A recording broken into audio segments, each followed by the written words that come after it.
Podem sentar.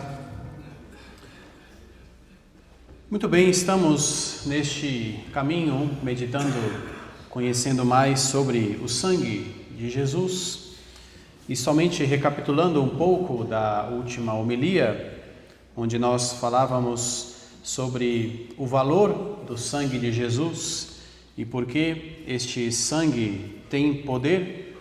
Nós dizíamos que na história da salvação, no plano de salvação, o preço pelo nosso resgate, a humanidade que estava escravizada pelo pecado, estava condenada a morrer pelo pecado, Deus, na sua infinita misericórdia, no seu amor, então elabora este plano de salvação, e esta salvação passa por uma troca entre a humanidade escrava do pecado e Jesus, que entregou a sua vida como preço do nosso resgate.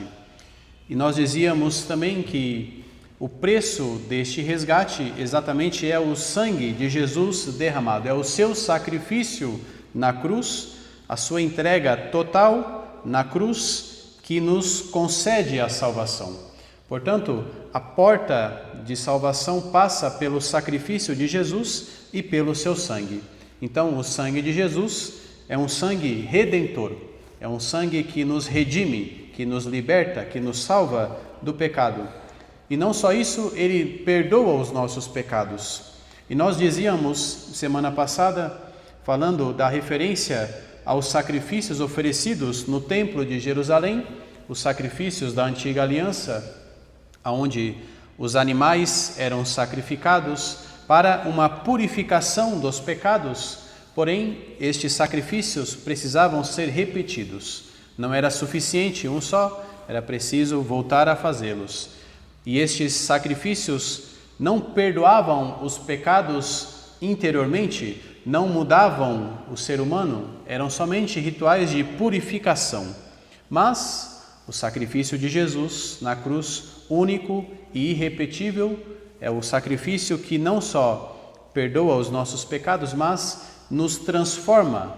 O nosso ser é transformado.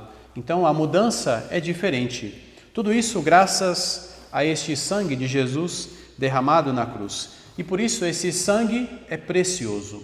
Este sangue é preciosíssimo. É um tesouro para a nossa igreja, para a nossa fé. E quando nós lemos lá na carta de São Paulo aos Efésios, no capítulo 2, versículo 13, São Paulo diz assim, ele está falando aos pagãos que não pertenciam à religião judaica, portanto, eram considerados pagãos, pessoas não dignas, não merecedoras da salvação, porque a religião judaica tinha essa questão muito territorial. Os que eram salvos eram os que pertenciam à religião judaica, portanto, para entrar na religião judaica existia aquele rito de circuncisão, uma espécie de batismo, para pertencer à religião. Então, os pagãos eram considerados pessoas não dignas da graça de Deus e do amor de Deus. Mas São Paulo vai dizer aos Efésios, e os Efésios eram pagãos na sua maioria, mas que agora já tinham aceitado a fé em Jesus, e ele diz: vocês que eram pagãos, incircuncisos, agora, vocês que estavam longe, vos tornastes presentes pelo sangue de Cristo. Então, é o sangue de Jesus que une aqueles que são pagãos, aqueles que eram judeus, os une numa mesma religião. Portanto, já não há diferença entre o pagão e o não pagão. O sangue de Jesus, além de redimir, ele traz aqueles que estavam longe, aqueles que não eram considerados dignos, para a fé em Jesus. Então, nesse caso, o sangue de Jesus tem esse poder de nos transformar em pessoas não merecedoras, não dignas, para pessoas dignas, filhos adotivos, merecedores da graça de Deus. E durante a história da igreja, muitos santos e santas viveram experiências profundas com esta devoção ao sangue de Jesus. E como dizia também semana passada, até o Concílio Vaticano II, que foi no século passado, terminou em 1965, a Igreja celebrava no dia 2 de julho a festa dos preciosíssimos sangue de Jesus. Depois do concílio, esta festa passou a ser uma memória facultativa. Portanto, não está no calendário, mas nós podemos celebrá-la como cristãos, como católicos. E estas experiências, então, que muitos desses santos viveram, nos ajudam a entender a preciosidade, a grandeza deste sangue, que é o sangue derramado por nós.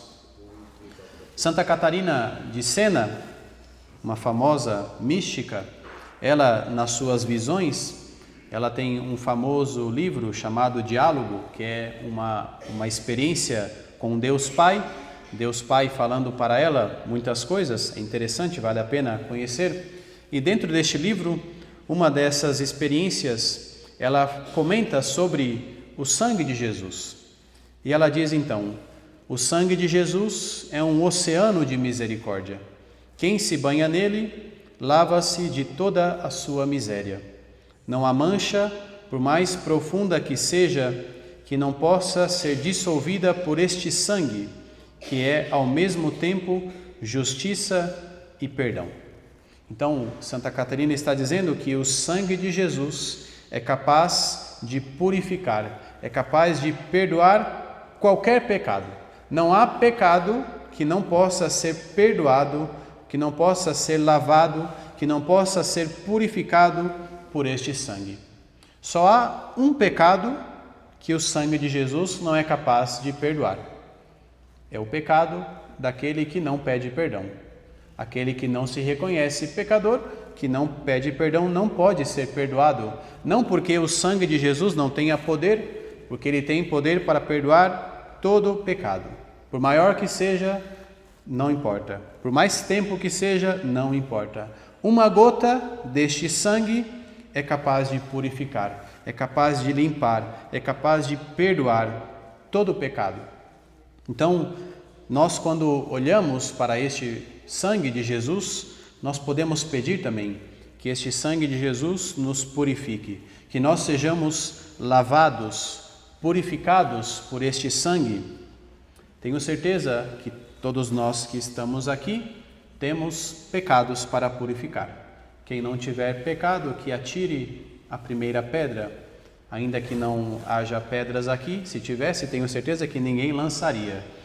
Mas nós que somos pecadores, devemos confiar, devemos renovar a nossa confiança em dizer: existe um sangue que é capaz de me purificar. Existe um sangue que foi derramado por mim na cruz, que me lava, que me purifica, por maior que seja.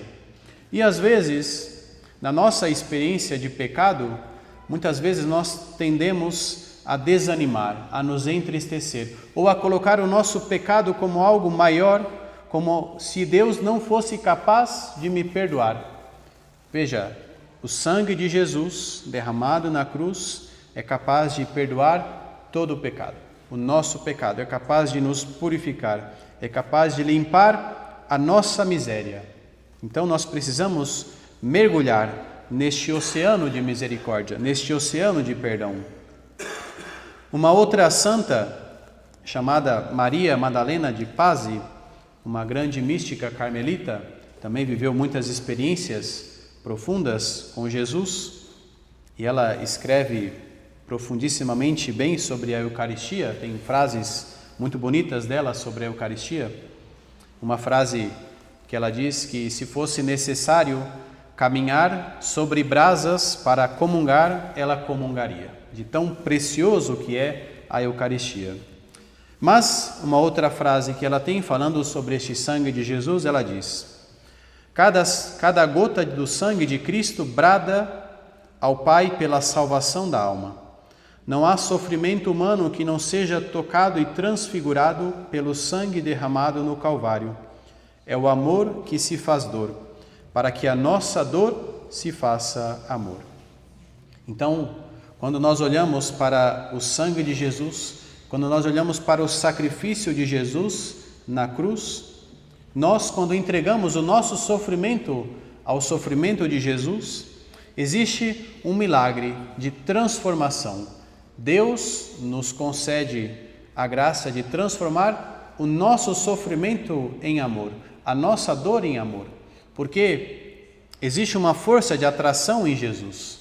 Quando nós contemplamos a cruz, o sacrifício de Jesus, é impossível não querer retribuir, é impossível não querer sofrer com Ele, é impossível não olhar para Ele e dizer: o meu sofrimento é menor. Não há sofrimento maior do que o sofrimento de Jesus. Nenhum ser humano que já existiu, que existe, que existirá, poderá ser capaz de sofrer mais do que Jesus. Não há. Impossível encontrar. Então, quando eu olho para este sangue, e este sangue foi derramado por mim, Jesus, quando morre na cruz, não morre para todos, universalmente falando, ele morre no particular, por mim. E você pode dizer o mesmo.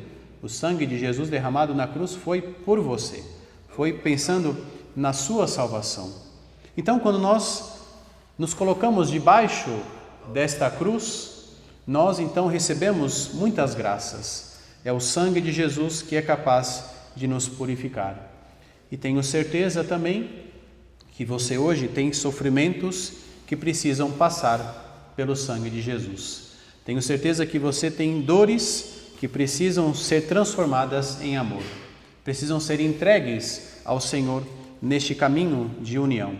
Então vamos continuar pedindo, meus irmãos, estas graças, clamando cada vez mais por este sangue, que pelo menos uma gota deste sangue precioso seja derramado sobre nós, sobre a nossa vida e sobre a vida das pessoas que nós também hoje estamos pedindo.